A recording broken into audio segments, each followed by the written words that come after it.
사랑하는 성도 여러분, 오늘도 여러분의 모든 길 가운데 주님과 동행하시는 축복이 있기를 소망합니다. 오늘 우리가 함께 묵상할 하나님 말씀은 사무엘상 25장 1절에서 20절입니다. 오늘 본문에는 이제 새로운 사람들이 등장하는데요. 이제 어리석은 나발과 지혜로운 아비가일 서로 완전히 대비되고 대조되는 모습들이 등장하는데요. 어떤 내용이 있는지 살펴보겠습니다. 이제 하나님의 선지자였던 사무엘이 하나님의 품에 안기게 됩니다. 그리고 이제 온 이스라엘 무리가 모여서 슬피 울고 라마 그의 집에서 장사를 지내죠. 다윗의 마음도 굉장히 슬펐을 겁니다. 자신에게 기름을 부어준 사람이 이제 하나님의 품으로 가게 됐다라는 것이 참 믿기 힘들었을 것 같아요. 그래서 엔게디 광야를 떠나서 바란 광야로 가는데요. 자, 그 무렵에 마온에 한 사람이 있었습니다. 그 생업이 갈멜에 있는데 굉장히 부자예요. 양이 3천 마리, 염소가 1천 마리 어마어마하죠. 자, 그가 갈멜에서 양을 털을 깎고 있습니다. 여러분 양털을 깎고 있다라는 표현은요. 이제 곡식으로 치면 추수하는 때라고 생각하시면 되겠습니다. 그러니까 추수감사절을 보내고 있는 느낌. 그래서 보통 추수감사절에 잔치를 여는 것처럼 양털을 깎을 때도 잔치를 열어요. 자, 그런데 이 사람의 이름이 나발입니다. 나발이라는 이름의 뜻은 놀랍게도 어리석다라는 뜻입니다. 왜 사람의 이름을 어리석다라고 지었는지는 잘 모르겠는데 왜 그가 어리석은지 이제 계속 등장하게 됩니다. 자, 반대로 그의 아내의 이름은 아비가일. 총명하고 용모가 아름답고 남자는 완고하고 행실이 약한 굉장히 대조되는 그런 느낌을 보여주는 것이죠.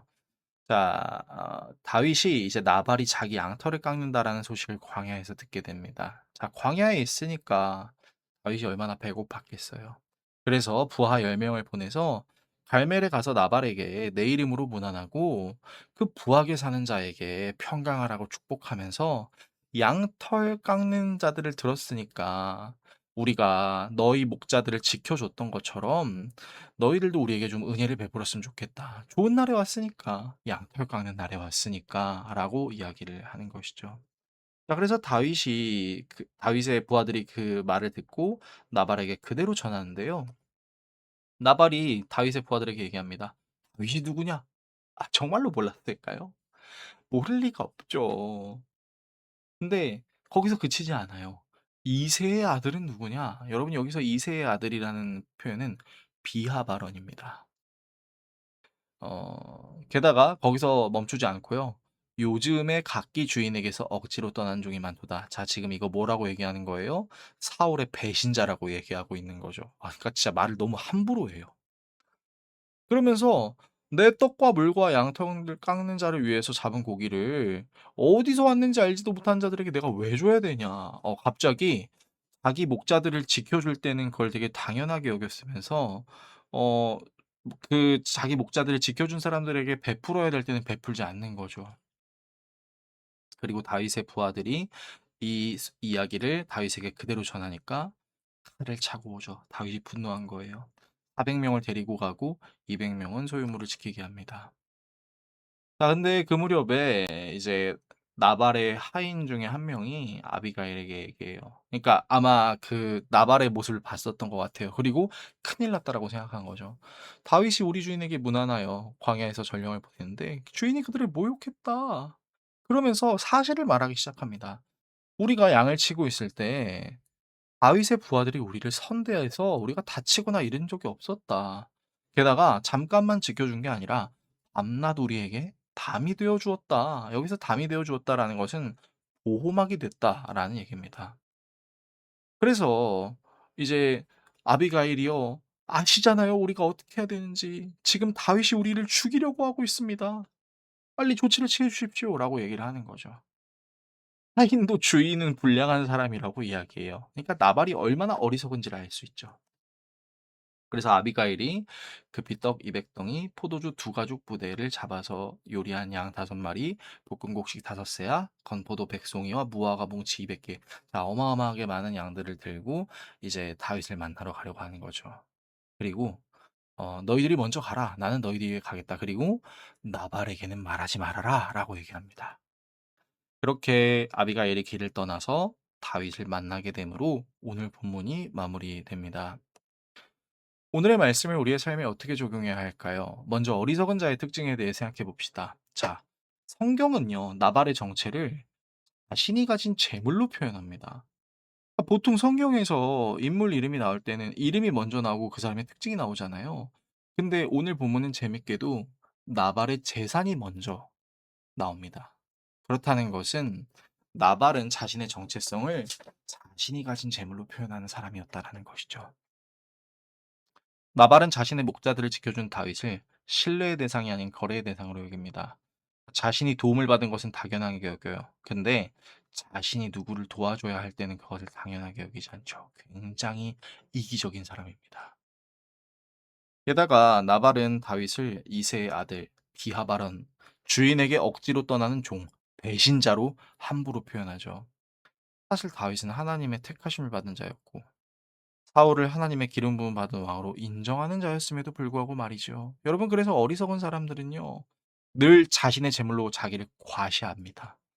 사람과의 관계를 함부로 여기고요.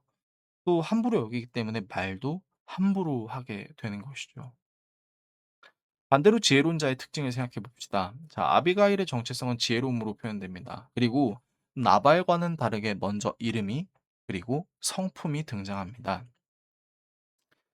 아비가일은 나발의 목자들을 지켜준 다윗의 행실을 있는 그대로 보죠. 그리고 나발의 일꾼이 했던 말을 의심하지 않고 모두 받아들입니다. 그러니까 사람을 필터링으로 대하는 것이 아니라 있는 그대로 바라봐 주는 거예요. 그리고 중요한 게 무엇인지를 먼저 생각하는 사람인 것이죠.